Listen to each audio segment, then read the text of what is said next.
3 miles worth of elevator road in Roscoe will get a much-needed facelift soon thanks to a nearly $2 million resurfacing project. 23 News reporter Anthony Ferretti talks with people who work at businesses near that stretch of elevator road about how the update is long overdue and how it could impact business.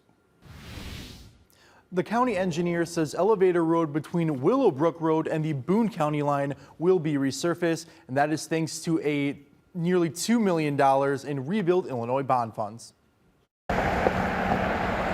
Coming off of the winter, it definitely needs some repairs. Around 3 miles of elevator road in Roscoe that's deteriorating in front of drivers' eyes will soon look and feel a lot better.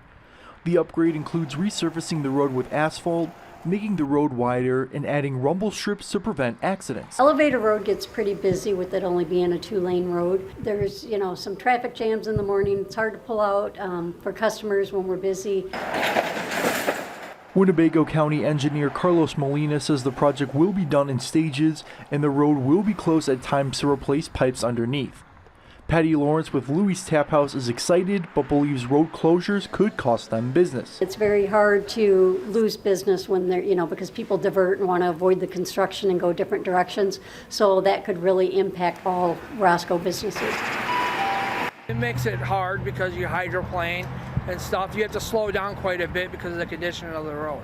August Yankee at Pietro's Pizzeria says the rough road makes deliveries difficult and believes this project will provide some long-term relief. It would be great for the area to make the road better. It is a long time coming. As a matter of fact, for the last few years, we have been getting a lot of calls. When are you going to do something to elevator road? So this is the time.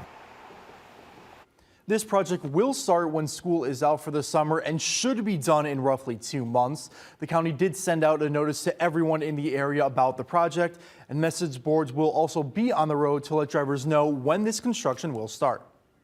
Thank you, Anthony. And the county also plans to pave the shoulders of the road. Those 2 lanes will expand to 12 feet wide to allow drivers more space.